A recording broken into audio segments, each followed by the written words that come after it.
సంగమా, ఈ రాత్రి కాలం మీ ఎదుట నిలవబడినటువంటి నేను అమాంతంగా ఏమి సేవకుడిని అయిపోలే. ఒక రకంగా చెప్పాలంటే ఒక ఉన్నతమైనటువంటి స్థితిలో, ఒక ఉన్నతమైనటువంటి సామాజిక వర్గానికి చెందినటువంటి కుటుంబం మా కుటుంబం. మరి మా పితరులు అంటే మా నాయనమ్మ తాతయ్యల తరం, ఈవెన్ మా అమ్మగారి తరం కూడా విగ్రహారాధన చేసేటటువంటి వారు. సో అటువంటి విగ్రహారాధికుల్ని దేవుడు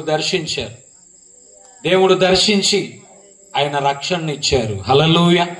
సో ఆ రీతిగా మా నాయనమ్మ గారు, మా తాతగారు రక్షింపబడ్డారు. నిదానంగా మా అమ్మగారు విశ్వాసంలోనికి వచ్చారు విగ్రహారాధికురైనప్పటికీ. మా అమ్మగారు ఎంత నిష్ట కలిగినటువంటి విగ్రహారాధికురాలంటే, అంటే పూజ చేసేవాళ్ళంటే రోజుకొక దేవుడికో దేవతకో ఉపవాసం ఉండేటటువంటి భక్తురాలు. హల్లెలూయా. ఆమె కలిగినటువంటి ఆ భక్తి భావాన్ని బట్టి, ఆ విశ్వాసాన్ని బట్టి రోజుకొక దేవుడు దేవత అనబడినటువంటి వారి యందు విశ్వాసం ఉంచి ఉపవాసం ఆచరిస్తూ అలా 7 రోజులు ఎక్కువ శాతం ఉపవాసాచరణతో ముందుకు కొనసాగేటటువంటి భక్తురాలు. కానీ ఆ తల్లికి ఒక రోజున కష్టం వచ్చింది, ఒక రోజున ఇబ్బంది వచ్చింది. ఆ ఇబ్బందుల్లో తాను వేడుకుంటున్నటువంటి ఆ ముక్కోటి దేవతలకు వ్రతాలు చేసింది, పూజలు చేసింది. కానీ ఆమె జీవితంలో ఉపశమనం కలగలేదు, నెమ్మది కలగలేదు, విడుదల చూడలేకపోయింది. సో ఆమెలో నిరాశ, నిస్పృహలు. ఆ సమయంలో ఆమె టీచర్, మా అమ్మగారు టీచర్ ఒకప్పుడు. సో ఆమె ఒక స్కూల్కి టీచర్గా వెళ్ళేటటువంటిది. ఆ స్కూల్ మరి మిషనరీ స్కూల్ అయి ఉంటుంది. సో ఆ టైంలో మరి అక్కడ కొన్ని మాటలు, దేవుని వాక్యం వింటూ ఉండేది. వారితో పాటు పనిచేసేటటువంటి తన తోటి ఉపాధ్యాయురాలు కూడా విశ్వాస అంట. ఆ విశ్వాసి కూడా దేవుని గురించి అప్పుడప్పుడు ఆమెకి మాటలు చెప్తూ ఉండేదంట. ఈమె అనుకుంటా ఉండేదంట మనసులో, వీళ్ళు ఎప్పుడు ఇంతే చెప్తారు, వీళ్ళకి ఈ పని తప్ప ఇంకోటి ఉండదు అనుకుంటా ఉండేదంట మా అమ్మగారు. అయితే ఈ కష్టకాలంలో, ఈ ఇబ్బందికరమైన పరిస్థితుల్లో, నెమ్మది లేనటువంటి ఆమె జీవితంలో, కృంగిపోయినటువంటి ఆ సమయంలో మా తల్లికి ఆ సహోదరి చెప్పిన మాటలు జ్ఞాపకం వచ్చినాయి అంట. హల్లెలూయా. ఆ మాటలను జ్ఞాపకం చేసుకుని ఇదిగో నేను ఇన్నాళ్ళు ఇన్ని రకాలుగా పూజలు చేస్తున్నటువంటి ఏ దేవుడు దేవత అనబడినటువంటి వారు నా సమస్యను, నాకు కలిగినటువంటి బాధ నుంచి నాకు విడుదల కలిగించలేదు. కానీ ఇదిగో ఏదో యేసయ్య అంట మనుషులను బాగు చేస్తావంట, మనుషుల జీవితాలను వెలిగిస్తావంట, వాళ్ళు చెప్తున్నారు, నాకైతే తెలీదు. సో ఈ సమయంలో ఆ మాటను బట్టి ఈ రాత్రి కాలం ఇదిగో యేసయ్య అన్నబడిన నీకు నేను తెలియజేస్తున్నా, నాకు కలిగిన ఈ సమస్య, నాకు కలిగినటువంటి బాధ, నాకు కలిగినటువంటి ప్రతికూలత నుంచి నాకు గనక విడుదల కలగజేస్తే నేను నిన్ను రక్షకునిగా స్వీకరిస్తాను అని ఆమె మనస్సులో అనుకుందంట. హల్లెలూయా. అలా అనుకుని ఈమెకి ఎలా ప్రార్థన చేయాలో తెలియదు. అందరికీ మొక్కటం తెలుసు కానీ ఈ నిజదేవుడైనటువంటి యేసయ్యకు మొక్కటం తెలియదు, ప్రార్థన చేయటం తెలియదు. సో ఆ స్కూల్లో విన్నటువంటి దేవుని వాక్యము, దేవుని మాటలు, అలాగే తన తోటి ఉపాధ్యాయురాలు చెప్పినటువంటి మాటలను జ్ఞాపకం చేసుకుని మనుషులను అడుగుతుందంట. నీవే గనక నిజమైన దేవుడవైతే, నీవే గనక వీరు అంటున్నట్లు గనక నువ్వు కార్యం జరిగించేవాడు అయితే, ఇదిగో నా జీవితంలో నాకు కలిగినటువంటి ఈ ప్రతికూలత నుంచి నువ్వు విడిపించినట్లయితే నేను నిన్ను నమ్ముకుంటాను అని చెప్పి మొక్కుబడి చేసి హృదయంలో ఎదుగో ఆయనను విన్నవించుకుంటానంట. హల్లెలూయా. సంగమా, ఈ రీతిగా రోజులు జరుగుతూ ఉన్నటువంటి పరిమాణంలో ఒకానొక రోజున ఆశ్చర్యకరుడు, అద్భుతాలు చేయు దేవుడు, విమోచించేటటువంటి వాడు, సజీవుడైనటువంటి దేవుడు ఇదిగో నా తల్లిని దర్శించి తనకు కలిగినటువంటి ఆ ఇరుకు, తనకు కలిగినటువంటి ఆ ఇబ్బంది, తనకు కలిగినటువంటి ఆ ప్రతికూలత నుంచి ఆశ్చర్యకరమైన రీతిలో రెప్పపాటున దాని నుంచి విడుదల కలగజేశాడు. హల్లెలూయా. ఎప్పుడైతే తన జీవితంలో ఆ కార్యం చూచిందో, ఎప్పుడైతే తన జీవితంలో ఆ కార్యాన్ని అనుభవించిందో, వెంటనే తాను ఎదిగో యెహోవా ఉత్తముడని రుచి చూచి ఆ రోజు మొదలుకొని ఈ ఏ దేవతలు దేవుళ్ళు అనబడినటువంటి వాటికి మొక్కుతూ ఉందో వాటన్నిటినీ కూడా పక్కన పెట్టేసి నిజ దేవుడైనటువంటి యేసయ్యను సేవించటం ఆరంభించింది. హల్లెలూయా. అందుకే కదా తినవసర పని లేదు, వాక్యం సెలవిస్తుంది, యెహోవా ఉత్తముడని రుచి చూచి తెలుసుకో. మానవ జీవితాల్లో ఈ రుచి చాలా అనుకూలమైన పరిస్థితి, అవునా కాదా? పసిపిల్లలు అంటే ఈవెన్ అన్నప్రాసన మొదలు పెట్టిన పసిపిల్లలు మొదలుకొని ఊరు పొమ్మంటాంది, కాడ రమ్మంటాంది.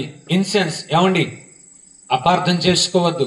అంటే వయస్సు పైబడిపోయి అవసాన కాలంలో ఉన్నటువంటి వారికి కూడా ఏమంటుందో తెలుసా? నాకు ఇది తినాలనుందమ్మా అంటారా లేదా? అంటే మానవ జీవితం రుచి కోరుకుంటుంది. మానవుని శరీరం రుచిని కోరుకుంటుంది. తారతమ్యం లేదు, వయస్సులో తారతమ్యం లేదు, స్థితిగతుల్లో తారతమ్యం లేదు, దేనిలో తారతమ్యం లేదు, రుచి కోరుకుంటాను. వీడప్పుడేమో తినద్దని కంట్రోల్ చేస్తాం, కానీ డాక్టర్లు ఏదన్నా ఫైనల్ కండిషన్ అని చెప్తే ఏది కావాలో అది పెడతాం. హల్లెలూయా. అవునా కదా చెప్పండి? అంటే రుచి అంత ప్రాధాన్యత. యేసయ్య కూడా జనసమూహం మధ్యలో, ప్రాంతాల మధ్యలో, మనుషుల మధ్యలో సంచరిస్తూ ఉన్నారు. అందుకే రాయబడి ఉంటుంది, తినవసర పనిలేదు కానీ ఏమనంటే ఆయన ఉపమానములతో బోధించారంట. హల్లెలూయా. ఉపమానములు లేక ఏమీ బోధించలేదని రాయబడి ఉంటుంది. హల్లెలూయా. అంటే ఎందుకు ఉపమానాలు అంటే కథలు, అంటే ఇలా మన వాడుకలో నుంచి వాడేటటువంటి మన దైనందిన జీవితాల్లో జరిగే సంఘటనలు. ఎందుకో తెలుసా? మనుషులకు చక్కగా అర్థమవుతాయని. హల్లెలూయా. సో సంగమా, ఈ రాత్రి కాలం ఎదుగో మా తల్లిగారు కూడా రుచి తెలియదు. సో రుచి చూచింది ఆ రాత్రి కాలం కార్యం ద్వారా, ఆ రుచిని అనుభవించిన ఆమె, ఆ రుచి తెలుసుకున్న ఆమె ఇతరులకు ఆ రుచి చూపించుకోకుండా ఉండలేకపోయింది. ఆ రోజు మొదలుకొని ఈ సమయం వరకు కూడా. హల్లెలూయా. సో మన జీవితాల్లో కూడా వాక్యం అంటుంది కదా, యెహోవా ఉత్తముడని రుచి చూచి తెలుసు.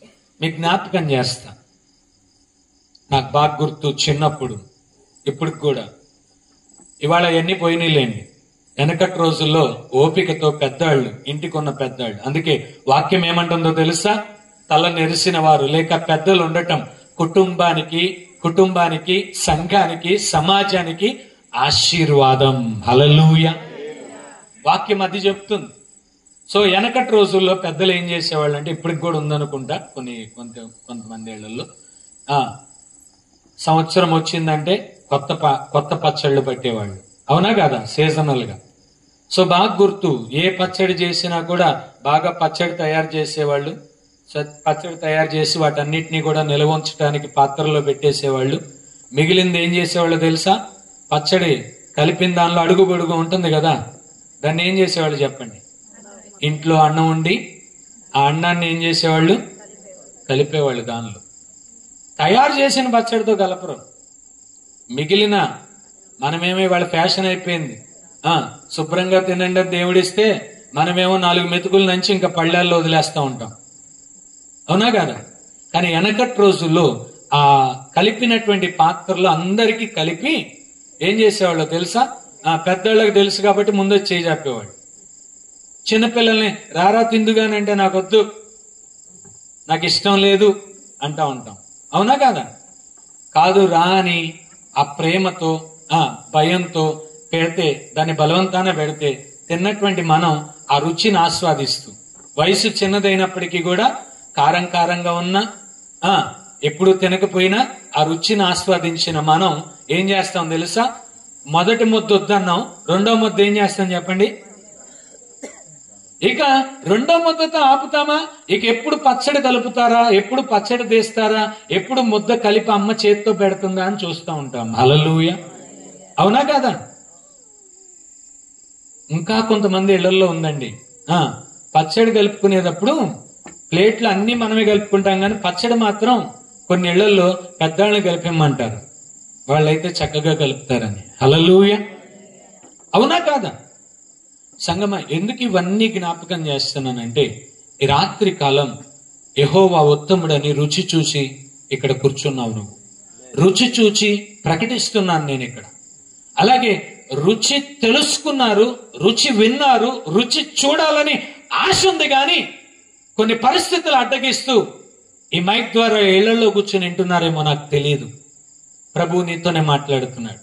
ధైర్యంగా ఒక అడుగు ముందుకేసి, రక్షకుడు నీ కొరకు పంపబడ్డాడు, రక్షకుడు నీ కొరకు జన్మించాడని గుర్తెరిగి నువ్వు దేవుని సన్నిధానానికి అనగా జీవము కలిగిన దేవుని మందిరంలోనికి ధైర్యంగా నువ్వు అడుగు పెట్టినట్లయితే నీ కుటుంబ పరిస్థితులు, ఇదిగో నీ వ్యక్తిగత జీవిత పరిస్థితులు, నీ కుటుంబానికి కావలసిన ఆశీర్వాదాలన్నీ కూడా దేవుడు నూతన సంవత్సరంలో ఇదిగో ఒక నూతన క్రియ నీ జీవితంలో, నీ కుటుంబంలో దేవుడు ఆరంభించానని ప్రకటిస్తున్నాడు. హల్లెలూయా. సో ఆ రీతిగా నా తల్లి గారు కూడా ఆమె యెహోవా ఉత్తముడని రుచి చూసి తెలుసుకుంది. ఇక ఎన్నటికీ కూడా ఆమె విడిచిపెట్టట్టు. అయితే అమ్మ తెలుసుకుంది, నాన్న తెలుసుకోలే.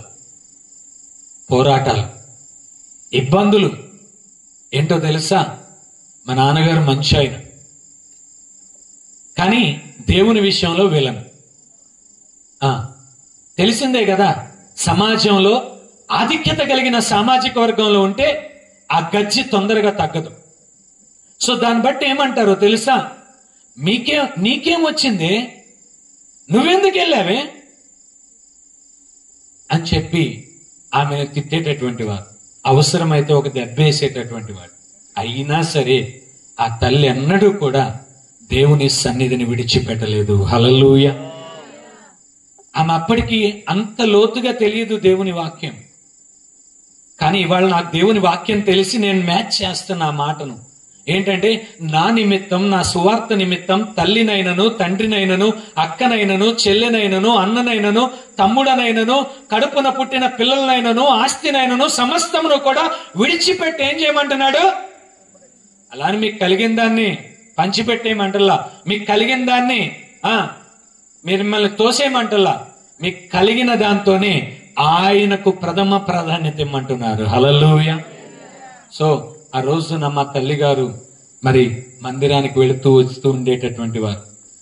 నాన్న డ్యూటీకి వెళ్ళినప్పుడు తెలియకోకుండా మందిరానికి వెళ్ళేటటువంటి వారు. మరలా నాన్న డ్యూటీ నుంచి వచ్చే టైం తెలుసు కదా, వచ్చే లోపే ఇంటికి వచ్చేసేటటువంటి వారు. ఒక్కొక్కసారి ఆయన మధ్యలో పని లేక వచ్చేసేటటువంటి వారు. గవర్నమెంట్ ఆఫీసర్ ఆయన. వచ్చేది కానీ ఈమెకి శోధన. వచ్చే టైం ప్రకారం రావచ్చు అని వస్తుంది, ఈయన ముందుగానే వచ్చేసి ఉండేవాళ్ళు. ఒక్కొక్కసారి శోధన. సంగమా, ఇక్కడ ఆ వయసులో నాకు తెలియదు మా నాన్నగారు ఒక విలను దేవుని విషయంలో. మిగిలినన్నిటిలో ఎంత ప్రేమ అంటే, ఏది కుటుంబానికి గాని తన భార్యకి గాని తన పిల్లలకు గాని లోటు లేకుండా చూసేటటువంటి వారు. ఏదైతే తినే పదార్థం మొదలుకొని అనుభవించే వస్తువు వరకు ఏదైతే ది బెస్ట్, ఏదైతే ఎక్కువ రేటో దాన్ని తీసుకొచ్చి ఇచ్చేటటువంటి వారు. హల్లెలూయా. అయితే దేవుని విషయంలోనే ఇది. మరి అటువంటి స్థితిలో కూడా నా తల్లి ఎక్కడా కూడా తాను విశ్వసించిన, తాను నమ్మినటువంటి ఆ నిజ దేవుడైనటువంటి యేసయ్యను విడిచిపెట్టలేదు. ఏమండి, ఇప్పుడు ఆమె వంతు అయిపోయింది. ఇప్పుడు మేము క్రమేపీ పెద్దవారం అవుతున్నాం. మేము మొత్తం నలుగురం, ఇంటికి మేము నలుగురం. నేను పెద్దోడిని, నా వెనక ముగ్గురు చెల్లెలు ఉన్నారు. హల్లెలూయా. సంగమా, ఇప్పుడు బాలురు చిన్నవాడైనప్పుడే వాడిని ఏం చేయాలి? మంచి మార్గంలో, సరైన మార్గంలో నడిపించాలి. అది నా తల్లి విశ్వసించి మమ్మల్ని కూడా మందిరంలోనికి నడిపించింది. హల్లెలూయా. ఎలా నడిపించేదంటే, ట్యూషన్లు ఉన్నాయని చెప్పి బయటకు వచ్చేవాళ్ళం, బయటికి ఆడుకోవటానికి వచ్చినట్టు వచ్చేవాళ్ళం. మమ్మీకి పర్మిషన్ వచ్చింది కదా, నువ్వు సస్తే సచ్చావు, నువ్వు దిగితే దిగావు, పిల్లల్ని నా రొంపులోకి దింపబాక, పిల్లల్ని దానిలోకి దించబాక అని అనేవాడు. అయినా సరే అందుకే కదా జ్ఞానవంతురాలైన స్త్రీ కట్టుకుంటుంది, కొనియాడబడుతుంది. హల్లెలూయా. సో ఆ పైనుండి వచ్చి జ్ఞానంతో నింపబడినటువంటి ఆ తల్లి మమ్మల్ని ఏదో ఒక రీతిగా మందిరానికి నడిపించింది. సో మేము నలుగురం కూడా చిన్నప్పటి నుంచి సండే స్కూల్కి వెళ్ళాం, యూత్ మీటింగ్కి వెళ్ళాం, చర్చికి వెళుతూ ఉండేవాడు. సంగమా, ఆడపిల్లలేమో తల్లి చోట బిడ్డలు కాబట్టి చక్కగా చిన్నప్పుడే కాదు, యవన ప్రాయంలోనే కాదు, అన్ని వయసుల్లో చక్కగా భక్తులు ఎదిగారు. ఇక్కడ మాకు తోకలు ఉంటాయి కదా, చిన్నప్పుడు వెళ్ళాం, యవన ప్రాయంలో ఏమైపోతుందో తెలుసా? కొన్ని పైన కనపడను వస్తాయి, 2 వచ్చిన తర్వాత లోక సాంగత్యంలో పడిపోతాం. ఏం చేసామో తెలుసా? యూత్ మీటింగ్కి వెళతా, చర్చికి వెళతా, బైబుల్ నేను తీసుకెళ్లేవాడిని కాదు, మా చెల్లెళ్ళకి ఇచ్చి పంపించేవాడిని. ఎందుకంటే బజార్లో నా ఫ్రెండ్స్ చూస్తే నవ్వుతారేమోనని.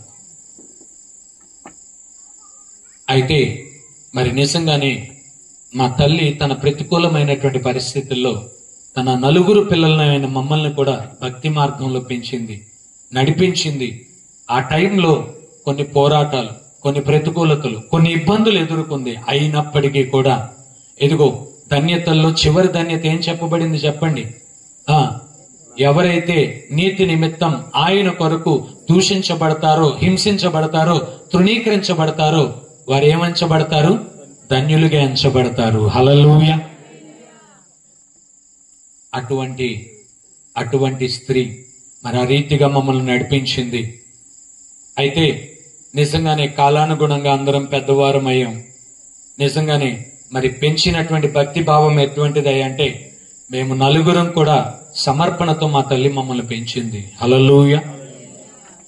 మరి నిజంగానే మగపిల్లనైన నేను నాకేమీ ఆశలు లేవు, గాని ఆడపిల్లలు కొన్ని పోరాటాలు ఎదుర్కొన్నారు తన తోటి స్నేహితులతో, స్కూల్స్ లో ఆయాలతో, టీచర్స్ తో.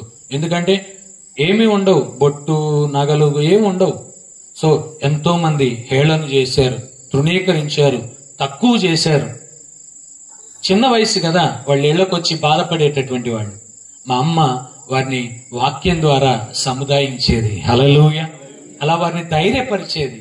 అలా మా భక్తి జీవితం ముందుకు కొనసాగుతూ వచ్చింది. సో పెద్దవారం అయ్యాం కాలానుగుణంగా. సో నాకు కూడా ఎంతో కొంత దేవుని భయం ఉంది. ఉడతా భక్తి, మంచి భక్తి చేయలేదు కానీ ఉడతా భక్తి చేసేటటువంటి వాడిని. సో మాది ఒక వ్యాపారం. ఏంటంటే హోటల్ బిజినెస్ మాది, మా తాతగారి దగ్గర నుంచి. సో ఆ హోటల్ బిజినెస్ లో నాకు కూడా వారసత్వంగా నాకు కూడా అదే ఇంట్రెస్ట్. సో నేను డిగ్రీ చదువుకుంటా మాకున్నటువంటి హోటల్ని నేను రన్ చేసేటటువంటి వాడిని. సో అప్పటి వరకు ఉద్యోగం చేయాలి, మంచి స్థితిలో ఉండాలనుకునేటటువంటి నా ఆలోచన ఎప్పుడైతే చదువుకుంటూ వ్యాపారం చేస్తూ ఉన్నానో ఆటోమేటిక్ గా నా దృక్పథం కూడా మారిపోయింది. ఏంటంటే ఒకళ్ళ దగ్గర చేతులు కట్టుకోవాల్సిన పని ఏంటి? దేవుడు చక్కని వ్యాపారాన్ని ఇచ్చారు, చక్కని దీవెన్ని ఇచ్చారు. సో దీని ద్వారా నేను చర్చెస్ కి సపోర్ట్ చేస్తూ ఫైనాన్షియల్ గా నేను సపోర్టింగ్ గా ముందుకు వెళ్లాలని. సో ఈ టైంలో మరి అప్పట్లో సింగిల్ రోడ్లు ఉండేవి, ఆ మీదట ఏమైపోయిందంటే 4 లైన్స్ గా వచ్చినాయి. ఆ టైంలో వ్యాపారాలు దెబ్బతిన్నాయి. సో రోడ్ ఎక్స్టెన్షన్ లో స్థలాలు పోయినాయి. మరలా తిరిగి వ్యాపారం రెనోవేషన్ చేయాలి. ఆ టైంలో ఒక కొత్త ప్రయోగం చేస్తూ ఉంటే ఇబ్బందికరమైన పరిస్థితులు. అయితే మా తల్లి మమ్మల్ని నేర్పించినటువంటి ఆ భక్తి విధానాన్ని బట్టి ఏం జరిగిందంటే కొంత భయం ఉంది కాబట్టి వ్యాపారం మరలా తిరిగి పునఃప్రారంభించేటప్పుడు ఉపవాసంతో మా చెల్లెళ్ళు, నేను, మా అమ్మగారు కలిసి ప్రార్థన చేస్తూ ఉండేవాళ్ళం. అయ్యా వ్యాపారం దీవెనకరంగా ఉండాలి, పరిస్థితులు బాగోలేదు కానీ వ్యాపారం ఆశీర్వాదకరంగా ఉండాలని చెప్పి మరి ప్రార్థనలో మా తల్లిగారు మమ్మల్ని నడిపించినప్పుడు ఆ రోజు నా దేవుడు మాట్లాడినటువంటి మాట ఏంటో తెలుసా? నా కుమారుడా, ఎదిగో నేను నిన్ను దీవిస్తాను, కానీ ఈ వ్యాపారం కొంతకాలమే, ఆ మీదట నీవు నా పరిచర్య చేయాలి అని ప్రభువు మాట్లాడారు. హల్లెలూయా. ప్రభువు మాట్లాడారు. సరే, మన ఆలోచనలు ముందు పరిగెడతాయి కదా. ఇందాక సేవకులకు మాట చెప్పారు, నువ్వు దేవుని మందిరమునకు పోవునప్పుడు నీ ప్రవర్తన జాగ్రత్త. ప్రవర్తనలో ఒకటేంటో తెలుసా? ఆలోచన. ఏంటది? మనం ఇక్కడే కూర్చుంటాం, హల్లెలూయా అంటాం, అన్నీ చేస్తాం, కానీ ఆలోచన ఎక్కడ ఉంటుంది చెప్పండి? ఇంటి దగ్గర, ఫోన్ దగ్గర, ఫోన్ వైబ్రేషన్ దగ్గర, ఫోన్ నోటిఫికేషన్ దగ్గర ఉంటుంది ఆలోచన. అవునా కదా? అయితే మరి నా ఆలోచన ఏంటంటే, నిజంగానే ప్రభువు కొంతకాలం అన్నారు, ఇదిగో నేను త్వరగా వస్తున్నానని చెప్పారు. 2022 సంవత్సరాలు అంటే అప్పుడు సంగతి చెప్తున్నానండి. 2015 సారీ 2002 అనుకుంటా, 2002లో ఇదిగో నేను త్వరగా వచ్చుచున్నానని చెప్పారు. ఎప్పుడో చెప్పారు కదా బైబిల్లో. 2002 సంవత్సరాలు అయిపోయింది, ఇంకా రాలేదు అంటే ఒక అవకాశం ఇస్తున్నారు.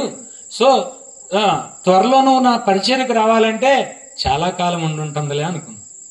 అయితే ఈ మధ్యలో మా నాయనమ్మ గారు పరిచయం చేస్తూ ఉండేటటువంటి వారు. ఒక ఆడ మనిషి 60 సంవత్సరాలు పైబడిన వ్యక్తి. ఆ రోజుల్లో వసతులు ఉండేవి కావు. ఇవాళంటే నేను చక్కగా ఇక్కడ మీ ఊరికి మ్యాప్ పెట్టుకుని కారులో వచ్చేసాను. ఆ రోజుల్లో పాపం కారు కాదు కదా, బళ్ళు కూడా ఉండేవి కాదు, సైకిళ్ళు కూడా ఉండేవి కాదు. అందుట్లో ఆడ మనిషి నడుస్తా. నాకు బాగా గుర్తు, మీ ఊరికి నడుచుకుంటూ వచ్చేటటువంటి వాడు. అంటే మీ ఊరికి కాదు, మీ ఊరి వంటి ఊర్లు మా ఊరు పక్కన కూడా ఉన్నాయి. అటువంటి ఊర్లకు నడుచుకుంటూ వచ్చేవాళ్ళు ఆ రోజుల్లో. అవునా కాదా చెప్పండి? మీలో కొంతమందికి తెలియకపోలేదు. బాగా గుర్తు, చిన్నప్పుడు మా నాయనమ్మ గారి దగ్గరికి వస్తూ ఉండేవాడిని సెలవులకి. అదొక సరదా, భక్తి కాదు కానీ అదొక సరదా. ప్రతిరోజు ఎక్కడో ఒక చోట కూటం ఉండేది, ఏదో ఒక ఊర్లో కూటం ఉండేది. అందరూ చక్కగా పనులకు వెళ్ళి వచ్చేసేవాళ్ళు మీలాగా ఇలా సాయంత్రానికి. ఇప్పుడంటే అన్ని టైం ప్రకారం 6ంటికి 7ంటికి మొదలు పెడుతున్నాం, 10ంటికి ముగిస్తున్నాం. ఆ రోజు ఎప్పుడు మొదలయ్యేది తెలుసా? 10:30కి 11ంటికి మొదలయ్యేది. అప్పుడు కొన్ని నిద్ర కూడా అయిపోయేది నాకు. అయితే సరదా అన్నమాట. అందరు ఎలాగ వెళ్ళేవాళ్ళు అంటే, మా పరిచర్య, నాయనమ్మ చేసిన పరిచర్య ఎలా వెళ్ళేవాళ్ళు అంటే, చక్కగా పురుషులు, స్త్రీలు, పెద్ద వయసు వాళ్ళు వచ్చేవాళ్ళు. వాళ్ళందరూ చక్కగా సిగ్గు, బిడియం, మొహమాటం ఏమీ లేకుండా చక్కగా డ్రమ్ము, కంజర అన్ని పట్టుకునేవాళ్ళు. ఒకళ్ళేమో పాతకాల పెట్రోమాక్స్ లైట్లు ఉండే, గ్యాస్ లైట్లు, మీకు గుర్తున్నాయో లేవు, అది కొట్టుకుని నెత్తిన ఒకళ్ళు పెట్టుకుని ముందు నడుస్తూ ఉండేవాళ్ళు. వాళ్ళు వెనక వీళ్ళు ఎలా నడిచేవాళ్ళు అంటే పొలాల మీద గుండా ఊర్లో వెళ్ళి సువార్త చెప్పేవాళ్ళు. హల్లెలూయా. అంటే ఆ ఊర్లో ఒక్క కుటుంబం ఉన్నా ఆ కుటుంబంలో ప్రార్థన పెట్టేవాళ్ళు. వాళ్ళు చక్కగా చుట్టుపక్కల అందరినీ పిలిచేవాళ్ళు. అందరూ వచ్చేవాళ్ళు ఆ రోజుల్లో. ఇవాళ రావట్లేదులేండి, కట్లు వచ్చినాయి. ఆ రోజుల్లో చక్కగా మనుషులు స్పందించేవాళ్ళు.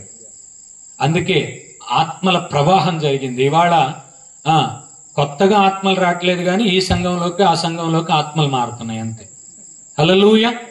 అయితే ఎందుకు ఇవన్నీ జ్ఞాపకం చేస్తున్నానంటే సంగమా, నిజంగానే ఈ రోజున ఆ రోజుల్లో అటువంటి భారభరితమైన పరిచర్య చేశారు. ఆ పరిచర్య వాళ్ళు నేను కొనసాగిస్తున్నా, అదేం గొప్ప విషయం కాదు. అయితే దేవుని కృపను బట్టి నాకు ఓర్పు ఉండదు, నాకు వెయిటింగ్ అంటే అసలు ఇష్టం ఉండదు. నాకు ఓర్పు ఉండదు, వెయిటింగ్ అంటే అసలు ఇష్టం ఉండదు.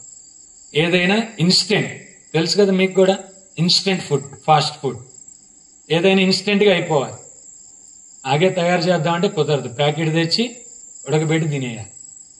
కాఫీ అయినా అంతే, ఫిల్టర్ కాఫీలు వద్దు, బ్రూ ప్యాకెట్ కలిపేయటం, ఇచ్చేయడం.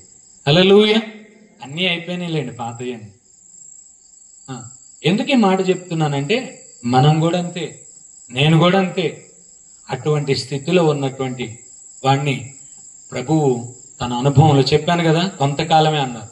నిజంగా అండి 2002లో వ్యాపారం ఉంది, రోడ్ల ఎక్స్టెన్షన్ లో పోయింది, మరలా పునఃప్రారంభించాను 2002లో. ఊహించని రీతిగా 2000 ఈ లోపు మా నాయనమ్మ గారు నన్ను పిలిచేవాళ్ళు. మా నాన్నగారు, బాబాయ్ ఇద్దరు మా నాయనమ్మ గారికి సంతానం. వీళ్ళిద్దరూ, ఒకళ్ళు గవర్నమెంట్ ఎంప్లాయ్, ఒకళ్ళు మంచి బిజినెస్ మ్యాన్, ఫైనాన్షియర్. సో వీళ్ళది, మా తాతగారు హోటల్ చేస్తూ ఉండేవాళ్ళు. హోటల్ వ్యాపారం ఎలాగుండేదంటేనండి, చిన్నప్పుడు చూసేవాళ్ళం, అసలు వ్యాపారం మొదలైందంటే మళ్ళీ ముగించేదాకా వచ్చిన కౌంటర్లో డబ్బులు లెక్క పెడతానికి తీరుకుండేది కాదు. వచ్చినట్టు కౌంటర్లు వేసేవాళ్ళు, కౌంటర్లు లాగేవాళ్ళు, సరుకు తీసుకొచ్చి ఇంట్లో గుమ్మరిచ్చేవాళ్ళు, మళ్ళీ వచ్చి కౌంటర్ పెట్టేవాళ్ళు. ఇంట్లో వాళ్ళు లెక్కిస్తూ ఉండేవాళ్ళు. హల్లెలూయా. ఇవాళ అవన్నీ పోయినాయిలేండి, ఓళ్ళు బళ్ళు అయిపోయినాయి. హల్లెలూయా. అందుకే ఇవాళ మీ ఎదుటి నిలవబడగలిగా. అవి ఉంటే నేను ఎన్ని చిందులు వేసేవాడిని. దేవుడికి తెలుసు ముందుగానే, ఇందాక ముందుగానే చెప్పా మీకు. ఏమంటున్నాడు? నా ఉద్దేశములు మీ ఉద్దేశములు వంటివి కాదు, నా తలంపులు మన తలంపులు అయ్యి. అయితే సంగమా, కొత్త కాలం అంటే మా నాయనమ్మ గారు అడుగుతూ ఉండేవాళ్ళు, అరే నాని రారా, నువ్వేం చెయ్యొద్దురా, మీ నాన్న మీ బాబాయ్ ఎలాగో మాటింట్లా, మీరు చక్కగా మీ అమ్మ మిమ్మల్ని భక్తి మార్గంలో పెంచింది. నేను మా నాయనమ్మ గారి దగ్గరికి వచ్చేసాను. ఇక్కడ మాది విజయవాడ, కృష్ణా జిల్లా. కానీ మా నాయనమ్మ గారు వాళ్ళు వ్యాపారం నిమిత్తమై గుంటూరు జిల్లా పెదకాకాని గ్రామానికి వచ్చేసారు. సో నేను కూడా 2000 సంవత్సరంలో డిగ్రీ ఇక్కడ చదువుకుంటూ వాళ్ళకి తోడుగా ఉండడానికి వచ్చేసాను. సో వ్యాపారం చేస్తున్నప్పుడు మా నాయనమ్మ గారు నన్ను అడుగుతూ ఉండేవాళ్ళు, నాని రా అమ్మ, ఏం వద్దురా, నీకు ఒక బండి కొని పెడతాను రా, నువ్వు నన్ను ఏమొద్దు, హౌస్ విజిటింగ్స్ ఉంటే చక్కగా తీసుకెళ్లి ఇంటి దగ్గర దించే, నువ్వు వెళ్ళిపో, మళ్ళీ అవసరమైతే నీకు కబురు పెడతాను, లేదా పలానా టైం చెప్పేది ఆ టైంకి వచ్చి నన్ను ఎక్కించుకెళ్ళని. సరే ముందు బండి అవసరం కదా, సరే కొనిపెట్టిన ఆయనమ్మ అన్న. పాపం కొనిపెట్టింది అమాయకురాలు. నిజంగా అండి నమ్మరు మీరు, పాపం ఇవాళ వెళ్ళాలంటే తీసుకెళ్లేవాడిని, దించేవాడిని. 9 అయింది కదా, 10, 10:30, 11ంటికి రాయ్యా అనేది. సరే అనేవాడిని. 11ంటికి వెళ్ళినా వచ్చేది కాదు బయటికి. మనమేమో లోపలికి వెళ్ళాం, ఎందుకంటే మనకు వెయిటింగ్ ఇష్టం లేదు కదా. మనం లోపలికి వెళ్ళాం, రావాలి, అరుస్తాం, నాయనమ్మ రా అంటాం, రాదు, శబ్దం చేసినా రాదు. అంటే చూడండి, దేవుడు పెట్టిన భారాన్ని బట్టి సహోదర ప్రేమతో విశ్వాసుల యొక్క కష్ట సుఖాలను ఆవిడ పంచుకుని వాక్యానుసారంగా వారిని బలపరుస్తూ ఉండేది. అంత ఆత్మీయత లేదు కాబట్టి మనం బయట చిందులేస్తూ ఉండేవాడు. అప్పుడు ఏమయ్యేదంటే వెళ్ళిన తర్వాత కూడా ఒక 1/2 గంట 20 నిమిషాల నుంచోబెట్టేది కొన్నిసార్లు. సరే ఇక బండి స్టార్ట్ చేసేవాడిని. స్వతంత్రంగా సేవకురాలన్న భయం కూడా లేదు. స్వతంత్రం నాయనమ్మని. ఏంటంటే వెళ్తా ఈ దారి పొడుగుతా గొణుగుతూ ఉండేవాడు. ఇక రెండోసారి నన్ను పిలవద్దు, నన్ను దించమని అడగద్దు. కొనిపెట్టింది బండి దేనికి, అడిగింది దేనికి, ఇప్పుడు నా బుద్ధి ఎటువంటిది అంటే చూడండి, ఎన్ని రకాలుగా ఎన్ని అవకాశాలు ఉంటే అన్ని అవకాశాలుగా దేవుడిచ్చిన అవకాశాలని దూరం చేసేసుకున్నాను సార్. వ్యాపారం వ్యాపారం వ్యాపారం. ఎన్నోసార్లు బ్రతిమలాడింది ఆ తల్లి, రానా అని పరిచర్య ఇచ్చారు దేవుడు, ఆస్తి చాలా ఇచ్చారు. ఎందుకు మనకి ఆ రోజుల్లో నిజంగా ఆమె ఎంతో మంది కుటుంబాలను ఆదరించింది, హక్కును చేర్చుకుంది, తనకు కలిగింది పంచిపెట్టింది. ఇవాళ ఆ కుటుంబాలన్నీ వెలిగించబడ్డాయి. హల్లెలూయా. సంగమ ఆ రీతిగా రమ్మంటే రాలేదు. ఊహించని రీతిగా 2005వ సంవత్సరంలో మా నాయనమ్మను ప్రభు పిలుచుకున్నారు. నాకు వ్యాపారం అంటే పిచ్చి, వ్యాపారం అంటే చెయ్యాలి. డబ్బు అంటే పిచ్చి లేదండి మీలో కొంతమంది లాగా. వ్యాపారం అంటే పిచ్చి, ఆ డబ్బును సంపాదించాలి. మా నాయనమ్మ చేస్తున్న పరిచర్లో ఒడిదుడుకులు తెలుసు. సో మా నాయనమ్మ చర్చ్తో పాటు ఎన్ని చర్చెస్ అయితే అటువంటి ఫైనాన్షియల్ గా ఇబ్బంది పడుతున్నాయో వారికి నేను సపోర్టింగ్ గా ఉండాలనే వ్యాపార పిచ్చే తప్ప జేబులో వేసుకోవాలనే పిచ్చిగా. హల్లెలూయా. సో అటువంటి పరిస్థితుల్లో మరి ఆమెను పిలుచుకోవటం. సో మాకు ప్రతి సంవత్సరం మా నాయనమ్మ గారు సువార్త కూడికలు పెట్టేవాళ్ళు. ఆ రోజుల్లోనే శాంతివర్ధన్ గారు, మదనపల్లి రాజశేఖర్ గారు, పౌల్ శాస్త్రి గారు, హైదరాబాద్ అగస్టిన్ గారు, ఇలా పెద్ద పెద్ద వాళ్ళని పిలిచేవాళ్ళు మా నాయనమ్మ గారు. నాకు అందరూ సుపరిచితులే, కానీ కనెక్షన్ పెట్టుకోలే ఎవరితో. పైన 2 కమ్ములు కనపడినవి ఉంటాయి కదా, అది పరిస్థితి. ఆవిడ ఆ సేవకులందరినీ పిలిచి సంవత్సరానికి ఒకసారి మీటింగ్ పెట్టేవాడు. సో మాకు ఒక నాయకత్వం ఉంది. ఎందుకంటే ఆడ మనిషి పరిచర్య కొంతవరకే చేయగలుగుతుంది. కొన్ని పరిచర్యలు ఇదిగో దేవుడు ఇచ్చినటువంటి అధికారాన్ని బట్టి పురుషులు మాత్రమే చేయాలి. సో దాన్ని బట్టి మా తల్లి గారు అనగా నాయన ఆత్మీయ తల్లి ప్రార్థన చేస్తుంది దేవుని సన్నిధిలో, ప్రభువా ఇదిగో మేము ఒక నాయకత్వం కావాలి, ఒక ఆత్మ సంబంధమైనటువంటి కాపరి కావాలి, సో నువ్వు మాకు ఏర్పాటు చేయని ప్రార్థన చేసినప్పుడు ఈ తల్లికి ఒక సేవకుల్ని చూపించారు. ఆ సేవకుల దగ్గరికి వెళ్ళి అడిగినప్పుడు ఆ సేవకులు అన్నారు, అమ్మా అదే దేవుడు నాకు కూడా చూపిస్తాడు, కొంతకాలం ప్రార్థన చేయండి, నాకు కూడా దేవుడు నడిపిస్తే నేను మిమ్మల్ని ముందుకు నడిపిస్తానని చెప్పారంట. సో ప్రార్థన జరుగుతూ ఉంది సంగమా. సో ఆ సేవకులకు కూడా దేవుడు మాట్లాడారు, నువ్వు వెళ్ళి నా కుమార్తెను బలపరిచాప ఆ ప్రాంతంలో ఆ పరిచర్యను ముందుకు కొనసాగించని. సో ఆ రీతిగా మా నాయనమ్మ గారికి ఒక కాపరత్వం దొరికింది. ఆ కాపరత్వానికి నేటి వరకు ఇది 3వ తరమైన నేను కూడా ఇవాళకు కూడా కట్టుబడి ఉన్నా. హల్లెలూయా. ఎందుకు ఈ మాటలు జ్ఞాపకం చేస్తున్నానంటే అన్ని విషయాల్లో మనం దేవునికి లోబడి ఉండాలి. సో భౌతిక సంబంధంగా దేవుడు ఇక్కడ ఈ ప్రాంతానికి సంఘాన్ని ఇచ్చారు, ఇక్కడ ఒక సేవకుల్ని ఇచ్చారు, ఇక్కడ ఒక అభిషేక్తుల్ని ఇచ్చారు. సో ఈ సేవకునికి, ఈ సంఘానికి, ఈ దేవునికి మీరు కట్టుబడి ఉండాలి. హల్లెలూయా. ఎన్నో కొత్త హంగులు రావచ్చు, కొత్త ఆర్పాటాలు రావచ్చు, కొత్త దాంభికమైనటువంటి పద్ధతులు, మందిరాలు రావచ్చు. కానీ ఈ రోజున లేటెస్ట్ టెక్నాలజీ అని, లేటెస్ట్ ఫ్యాషన్ అని, ఇదిగో నువ్వు వృద్ధి చెందావని, నువ్వు ఆధిక్యత కలిగావని నువ్వు గనక పక్క చూపులు చూసినట్లయితే నువ్వు దేవుని సన్నిధిలో నమ్మకత్వాన్ని కోల్పోయినట్లే. అందుకే వాక్యం అంటుంది, ఇదిగో నమ్మకమైన వారికి మెండైనటువంటి దీవెనలు. ఆ నమ్మకత్వంలో ఒక భాగమే దేవుడు నీకే కాపరత్వాన్ని అయితే ఇచ్చారో ఆ కాపరత్వానికి కట్టుబడి ఉండటం. ఏది ఆయన పిలుపు మన పోకడ వరకు ఆ కాపరత్వానికి కట్టుబడి ఉండాలి. హల్లెలూయా. అది నిజమైనటువంటి నమ్మకత్వం. సో ఆ రీతిగా ఆ కాపరత్వంలో ముందుకు వెళుతూ ఉన్నాం. సో 3 రోజులు కూడికలు పెట్టేటటువంటి వారు, అనేక మంది సేవకులను పిలిచేవారు. ఒక రోజున మా నాయకులు, ఒక రోజున మాట్లాడేటటువంటి వారు.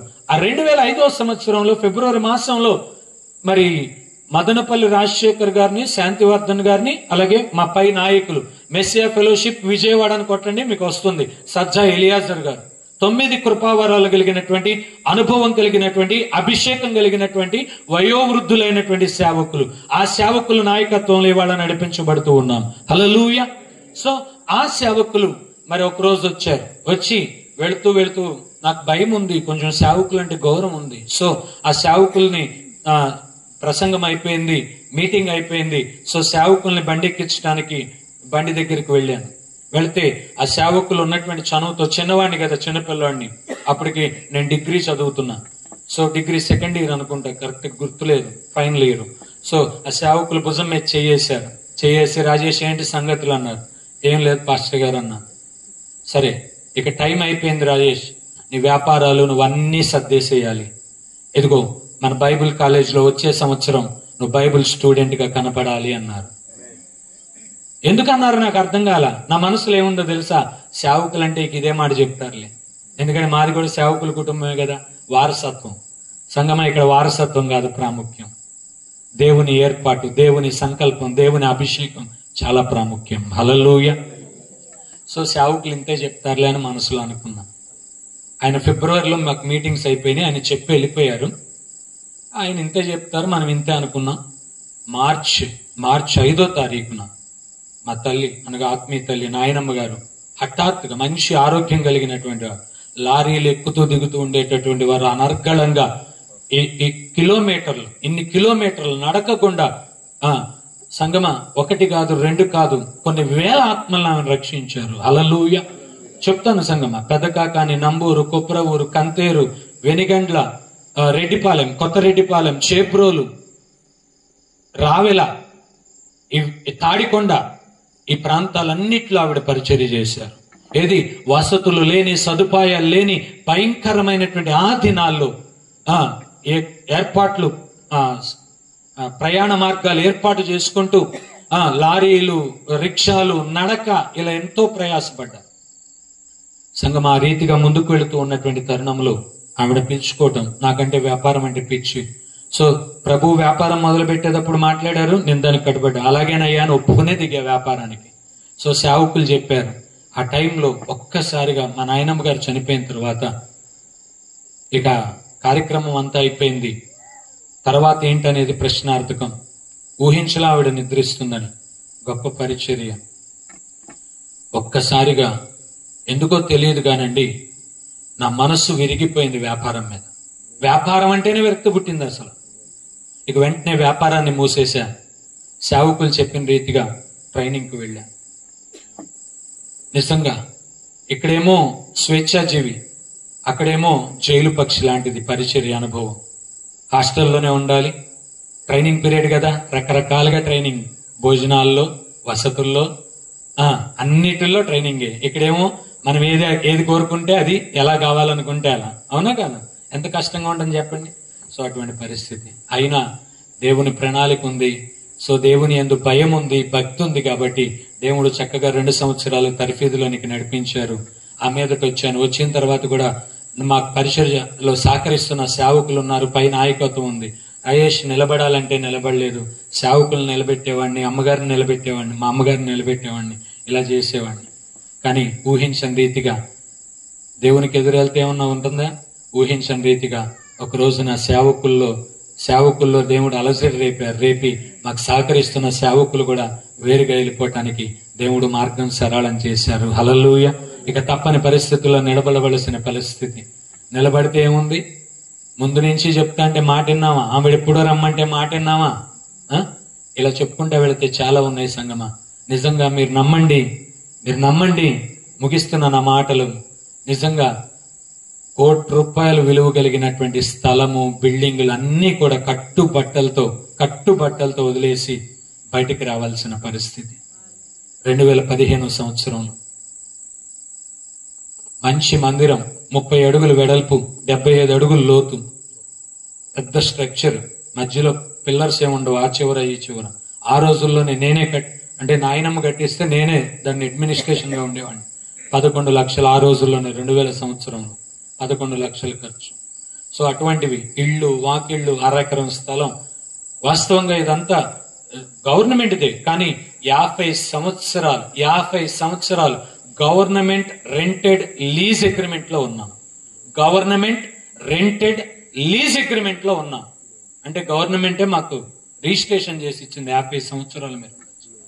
అయితే అక్కడ గవర్నమెంట్ కాబట్టి మందిరం అని ఎక్కడా పెట్టలా. వ్యవసాయం కాబట్టి, వ్యవసాయ భూమి కాబట్టి అగ్రికల్చర్ గోడౌన్ గానే వెళ్ళాం.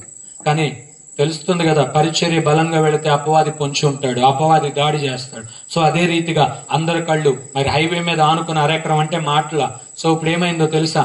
అందరి కళ్ళు ఆ స్థలం మీద పడింది, భూమి విలువ పెరిగిపోయింది. అందుకని ఏం చేశారంటే అన్యమత ప్రచారం అని లింక్ పెట్టి అకారణంగా మాకు పోలీసుల గురించి తెలియదు, లాయర్ల గురించి తెలియదు, న్యాయం తెలియదు, ఏమీ తెలియదు.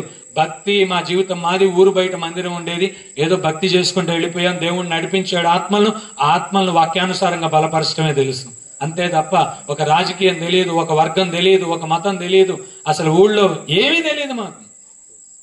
ఇటువంటి స్థితిలో దేవుడు నడిపించారు. ఊహించని రీతిగా 2015 సంవత్సరంలో ఇటువంటి భయంకరమైన విపత్తు ఏంటంటే రాష్ట్రం కూడా విభజించబడింది. సో ఇదిగో ప్రభుత్వం వారు ఇది ఏర్పాటు చేసుకుని, ఇదిగో ఇది గవర్నమెంట్ స్థలమే కాబట్టి దీన్ని రద్దు చేసే అధికారం కూడా మనకు ఉంది కాబట్టి, సో ఇది మనకి చక్కగా ఎండోమెంట్ ట్రిబ్యునల్ కోర్టుగా పనికొస్తుంది, ఇది గవర్నమెంట్ సముదాయమే కాబట్టి ఇదిగో ఈ స్థలం మనం తీసుకోవచ్చని మమ్మల్ని ఖాళీ చేపించడం జరిగింది. సో న్యాయ పోరాటం చేశాం. ఎక్కడికి వెళ్ళాలి, ఏ లాయర్ని పెట్టుకోవాలో కూడా తెలియదు. వాళ్ళు చెప్పారు, వీళ్ళు చెప్పారని ఈ లాయర్ దగ్గరికి వెళ్ళాం. ఆ లాయర్ దగ్గర, ఈ లాయర్ దగ్గర ముందుకు వెళతా అంటే ఎక్కడా కూడా న్యాయం దొరకట్లేదు. చివరి వరకు ఉండి ఇది మాకు తెలియట్లేదు, ఈ సబ్జెక్ట్ మీద ఇంకొక లాయర్ అయితే బాగుంటుంది, ఇంకొక సెషన్ అయితే బాగుంటుందని ఇలా మార్చడం జరిగింది. రానే వచ్చింది ఒక రోజు సంగమ. ఆ రోజుట్లో ఇదిగో కట్టుబట్టలతో బయటకు వచ్చేయాల్సిన పరిస్థితి.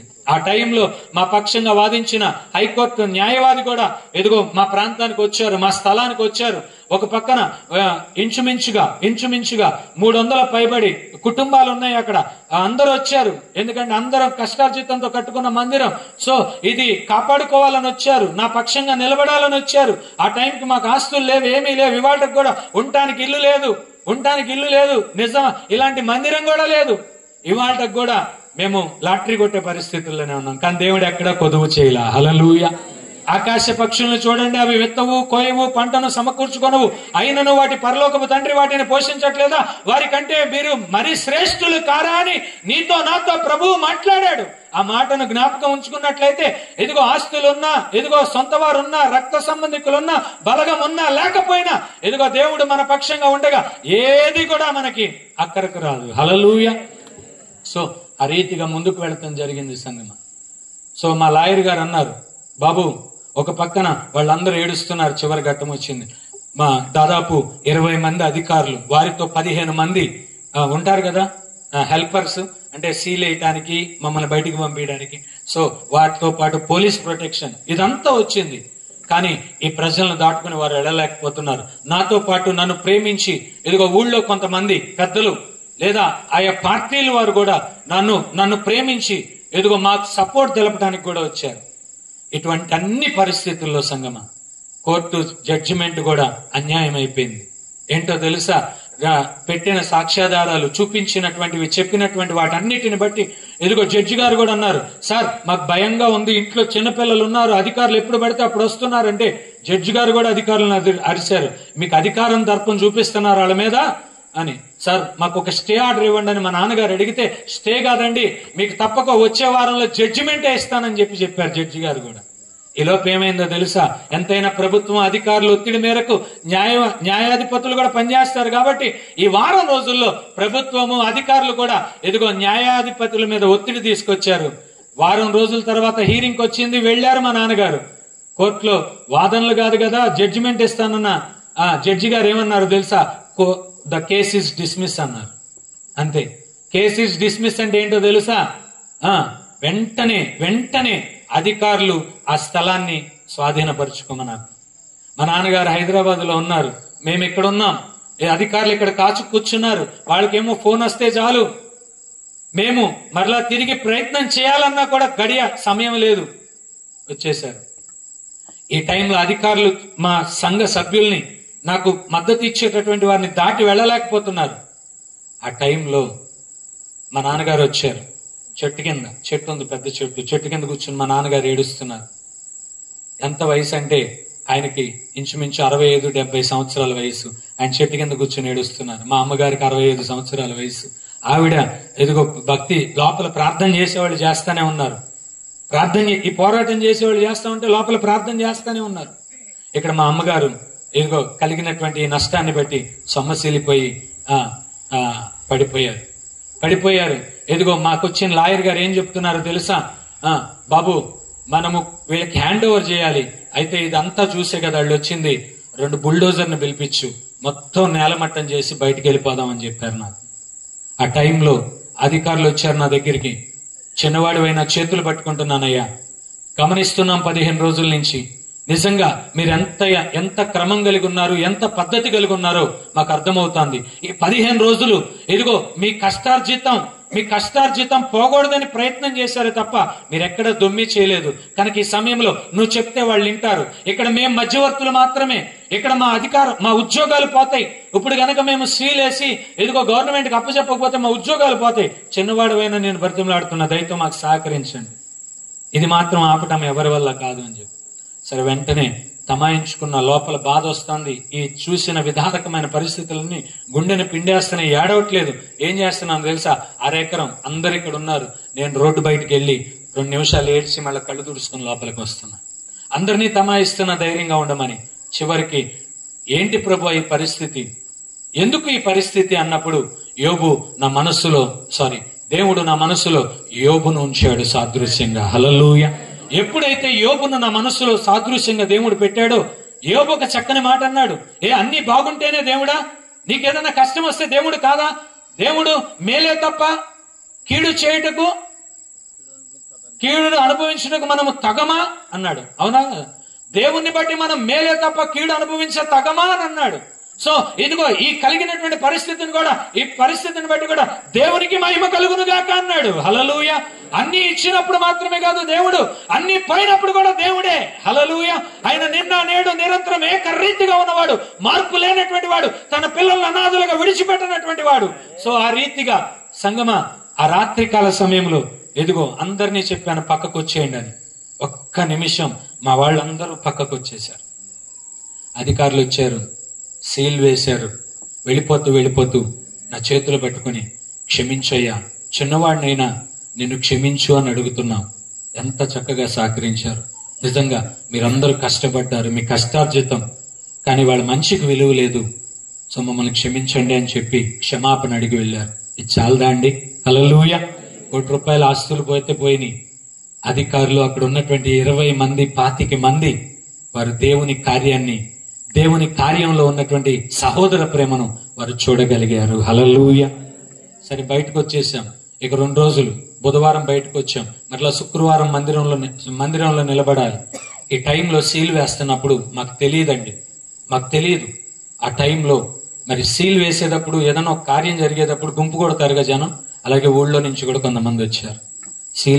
సీల్ వేయటానికి సామాన్లన్నీ బయట వేస్తున్నారు. ఏం చేయలేం, నుంచొని చూస్తున్నాం బాధ. ఈ టైంలో పక్కన ఉన్నటువంటి ఒక సోదరుడు అంటున్నాడు, రాజేష్ గారు మా నాన్నగారు పంపించారండి. చెప్పు రామకృష్ణ అన్న. ఏంటి రామకృష్ణ అంటే, మా నాన్నగారు పంపించారండి, మిమ్మల్ని బాధపడద్దు అంటున్నాడు. ఇదిగోండి మా పైన హాల్ ఖాళీగా ఉంది, మిమ్మల్ని మందిరం అక్కడ పెట్టుకోమంటున్నారండి. హల్లెలూయా, హల్లెలూయా, హల్లెలూయా. మందిరం అక్కడ పెట్టుకోమంటున్నారండి. చూసారా, ఇవాళ మా ఇంట్లో వచ్చి ఉండండి అంటేనే ఎవరు ఉండట్లా. అట్లాంటిది 400 మందిని కలిపి ఆరాధన చేయడానికి ఎవరైనా ఇంటి పైన పెట్టుకుంటారండి? ఆయన పెట్టుకున్నారు. అలాగే శుక్రవారం ఏం వాక్యం చెప్పాలయ్యా, ఇంత నష్టం జరిగింది, ఇంత గాయం చేయబడ్డాం, సో ఎలా చెప్పాలి అని అంటే మనం బుద్ధిహీనులు. సారీ, మీరు మంచివాళ్ళేనండి, నేను బుద్ధిహీనుని. ఎందుకంటే దేవుణ్ణి ప్రశ్నించడం తేలిక మనకి. ఇంట్లో భర్తను ప్రశ్నించడానికి ధైర్యం ఉండదు, ఇంట్లో ఎదిగిన పిల్లలను ప్రశ్నించడానికి ధైర్యం ఉండదు, వాళ్ళని నిలవరించడానికి ధైర్యం ఉండదు.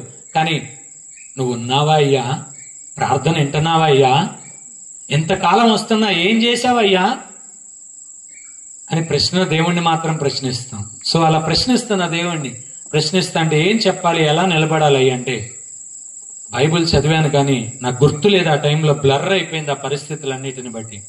దేవుడు జ్ఞాపకం చేశారు ఒక వాక్యాన్ని. హెబ్రీయులకు రాసిన పత్రిక 10వ అధ్యాయం 25 నుంచి 30 వచనాలు, 35 నుంచి 40 వచనాలు ఏమని రాయబడి ఉందంటే, ఇదిగో మీరు వెలిగించబడిన మీదట ఇదిగో 10 మందిలో మీరు ఆరడపడితిరి అంటే 10 మందిలో మీరు అల్లరిపాలైపోతారని రాయబడి ఉంటుంది. అయినా సరే మీరు ధైర్యంగా ఉండండి, మీరు నిలబడండి, అంతిమంగా దేవుడు మీ పక్షంగా కార్యం చేస్తాడు అని దేవుని వాక్యం ద్వారా దేవుడు నన్ను బలపరిచారు. హల్లెలూయా. సో ఆ రీతిగా మరలా శుక్రవారం నిలబడి వాక్యం చెప్పడానికి, తద్వారా సంఘం అంతా కట్టబడటానికి. సంఘమా జ్ఞాపకం చేసుకోండి, దేవుడు ఎంత గొప్పవాడంటే, ఈ రోజున ఇక్కడ సంఘం గురించి చెప్పట్ల, సేవకుని గురించి చెప్పట్ల. ఈ రోజున సేవకుని స్థానంలో నువ్వున్నావు, సంఘం స్థానంలో నీ కుటుంబం ఉంది. సో నీ కుటుంబాన్ని నిన్ను ఉద్దేశించి ప్రభువు నా జీవితంలో జరిగిన సాక్ష్యం ద్వారా నీతో మాట్లాడుతున్నాడు, నీ కుటుంబాన్ని బలపరుస్తున్నాడు, నీ కుటుంబాన్ని విడిచిపెట్టలేదు అంటున్నాడు. నీ కుటుంబం ఇటువంటి ప్రతికూలమైన పరిస్థితుల్లో వెళుతుందేమో, ఇదిగో ఈ రాత్రి కాలం భయపడవద్దు, రక్షకునిగా నా కుమారుని పంపించాను, నా కుమారుని మీరు రక్షకునిగా స్వీకరించినందుకు ఇదిగో రక్షకునిగా ఆయన మిమ్మల్ని తప్పక విడిపించడానికి, నడిపించడానికి, పోషించడానికి, సంరక్షించడానికి, ఇదిగో ఆయన రాకడ పర్యంతం కూడా ఆయనతో పాటు యుగాయుగాలు ఉండటానికి ఆయన మీకు తోడుగా ఉన్నాడని సెలవిస్తున్నాడు. హల్లెలూయా. ఆ రీతిగా సంగమా ఇదిగో దేవుడు నేటి వరకు నిలబెట్టారు. అలా ఇంకోసారి అవకాశం ఉంటే ఇంకా సాక్ష్యం. నేను ఒక్క మాట అడిగా, అక్కడక్కడ నన్ను పిలుస్తూ ఉండేవాళ్ళు అప్పట్లో, ఏది నేను సేవ చేస్తున్నటువంటి టైంలో, బ్రదర్ వాక్యంతో పాటు సాక్ష్యం చెప్పండి కొంచెం అనేవాడు. అంటే నేనేమనేవాడినో తెలుసా, సాక్ష్యం ఏం లేదండి నాది, నేను పుట్టు క్రైస్తవుణ్ణి, గొప్ప సామాజిక వర్గం అయినా నేను పుట్టక ముందే నా పెద్దలు మారారు. సో నేను పుట్టినప్పటి నుంచి నాకు యేసే దేవుడు, ఇంకేమీ తెలియదు, నేను చెప్పడానికి కూడా ఏం లేదు. నాది Sunday school, youth meeting, church, ఇంకేం చెప్తానండి సాక్ష్యం. కొన్ని నాకేమన్నా తాగుడు, సిగరెట్లు ఇలాంటివి ఏమన్నా ఏమీ లేవండి, మరి ఏం చెప్పాలి. సో నాకు సాక్ష్యం ఏం లేదండి చెప్పుకోదగ్గ, వాక్యమే చెప్తానండి. ప్రభువా నాకు ఒక సాక్ష్యం కావాలని అడిగా. ఏమడిగా? మరి కొన్నిసార్లు నువ్వు నేను కూడా ఎక్కడైనా ఇటువంటి ఏమరపాటుతో దేవుణ్ణి అడుగుతున్నామేమో తెలియదు. సాక్ష్యం కావాలి అన్నందుకు చూడండి ఎంత సాక్ష్యం ఉందో. అయితే సంగమా ఇక్కడ ఆత్మానుసారులు ఆత్మ విషయముల మీద మనసు ఉంచుతారు, శరీరానుసారులు శరీర విషయముల మీద మనసు ఉంచుతారు అంటుంది వాక్యం. సో శారీరకంగా ఉంటే ఇవన్నీ కూడా కష్టంగానే ఉంటాయి. కానీ ఎప్పుడైతే దేవుని చేతికి జీవము కలిగిన దేవుని చేతికి అప్పగించుకున్నట భయంకరము అని అంటుంది. చూసారా, అలా ఎప్పుడైతే భయంకరం అంటే ఆ భయం కాదు, అంటే గొప్ప లాభం అని అర్థం. అక్కడ ఎప్పుడైతే ఆ దీవం కలిగిన దేవుని చేతికి అప్పగిస్తామో ఏమవుతుందో తెలుసా, ఇన్ని ఇరుకులు, ఇన్ని బాధలు, ఇన్ని ఇబ్బందులు ఉన్నప్పటికీ కూడా ఇవన్నీ ఏముందనిపిస్తుంది. ఎందుకో తెలుసా, ప్రయాసపడి భారం మోస్తున్న సమస్త జనులారా నా ఎద్దుకు రండి, నేను మీకు ఎప్పుడు వస్తే విశ్రాంతి కాదు, రండి విశ్రాంతి. ఎప్పుడు విశ్రాంతి ఇస్తానన్నాడు? వచ్చి మీ కాడే ఆయన మీద మోపి ఆయన కాడి మనం మోసినట్లయితే. హల్లెలూయా. కానీ మనం ఏం చేస్తాం తెలుసా, ఏ భారంతో వచ్చామో మళ్ళీ అదే భారంతో వెళ్తాం, ఏ సమస్యతో వచ్చామో మళ్ళీ అదేమంటే ఇక్కడ కాదండి, అక్కడ 7 వారాలు, లేదా అక్కడికి వెళ్ళి తలనేలాలు, లేదా అక్కడికి వెళ్ళి ఒక ప్రోగ్రామ్ స్పాన్సర్, ఇవి చెప్తా ఉంటాం. దేవుడు ఇక్కడ ఉన్నాడు, అనేకుల జీవితాల్లో దేవుడు కార్యం జరిగిస్తున్నాడు. నీ జీవితంలో ఎందుకు? లోపం నీలోనే ఉంది, మందిరంలో లేదు, సేవకుల్లో లేదు. హల్లెలూయా. సంగమా, ఆ రీతిగా మరి నిజంగానే అలా గమనించినట్లయితే మరి దేవుడు చేతుల్లో నన్ను పట్టుకున్నప్పుడు ఈ పరిస్థితులు ఏమీ కూడా నన్ను అడ్డగించలేకపోయి, అలా దేవుడు ఇప్పటి వరకు పరిచర్లో నన్ను ముందుకు నడిపిస్తూ ఉన్నాడు. ఇవాళకి సొంత మందిరం లేదు, ఇవాళకి సొంత ఇల్లు లేదు, కానీ ఏది లోటు లేకుండా వస్త్రాలు, ఇవి వాహనాలు ఏమీ కొరత లేకుండా ఇచ్చారు.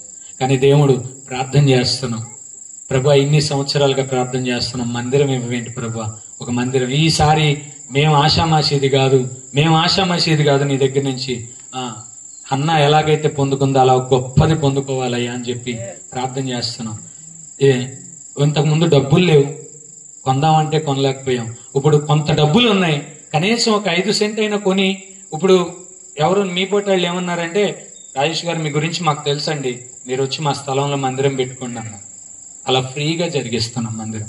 సంవత్సరం అని మొదలు పెట్టాం, 8 సంవత్సరాలు. మా మేడ మీద పెట్టుకోండి అని చెప్పారు చూసారా, 7 సంవత్సరాలు అక్కడ అయిపోయింది వనవాసం. అక్కడి నుంచి ఆయనకు ఆరోగ్యం బాగోట్లేదు, రెస్ట్ తీసుకుంటాను, పైకి కూడా ఏమండి ఇలా చెప్పుకుంటూ వెళ్తే టైం అయిపోతుంది. సో నిజంగానే ప్రభు వాక్యం సెలవిస్తుంది, ఇదిగో భయపడవద్దు నా సంగమా, భయపడవద్దు నా పిల్లలారా, భయపడవద్దు నన్ను వెంబడిస్తున్నటువంటి నా గొర్రెలారా అని ప్రభు ఈ రాత్రి కాలం ఈ సెమీ క్రిస్మస్ పర్వదినాన ప్రభు మీతో మాట్లాడుతున్నాడు. భయపడవద్దు, దిగులు చెందవద్దు, ఇదిగో కలవరపడవద్దు. ఎందుకో తెలుసా, మీ కొరకు ఒక రక్షకుడు నియమింపబడ్డాడు, పంపబడ్డాడు, మీ చెంతనే ఉన్నాడు. సో మీతోనే ఉన్నాడు. మీరు అవకాశం ఇవ్వాలి గాని ఆ రక్షకుడు ఆదరణకర్త రూపంలో మీలోనే ఉంటాడు. హల్లెలూయా. సో ఎప్పుడైతే మీలో ఉంటాడో ఇక మీ ఎదుట మెట్టగా ఉన్న ప్రతి స్థలం కూడా ఏమవుతుందో తెలుసా, సరళం చేయబడుతుంది. హల్లెలూయా. సో సంగమా, భయపడవద్దు, జడియవద్దు, దిగులు చెందవద్దు. ఈ రాత్రి కాలం నిలబడిన నా పక్షంగా, ఇక్కడ పరిచయం చేస్తున్న సేవకుల పక్షంగా, ఆల్రెడీ ఇంతకు ముందు దినాల్లో మీ పక్షంగా కూడా దేవుడు చేసి ఉంటాడు మేళ్లు. సో ముందున్నటువంటి దినాల్లో కూడా ఇదిగో మనం ఆశించిన దానికంటే, ఊహించిన దానికంటే, గత కాలం అనుభవించిన దానికంటే, ఇదిగో నూతన సంవత్సరంలో ఒక నూతన క్రియ, ఒక నూతన విధానంతో మీ కుటుంబాల్లో, మన కుటుంబాల్లో, మన సంఘంలో, మన ప్రాంతంలో దేవుడు ఒక గొప్ప కార్యం, ఒక నూతన క్రియ జరిగించబోతూ ఉన్నాడు. అట్టి కృప దేవుడు మనందరి జీవితాల్లో అనుగ్రహించి అది మనందరము కూడా స్వతంత్రించుకొని దేవుని రాకడలో ఆయత్తపరచబడుదుముగాక. Amen. God bless you all.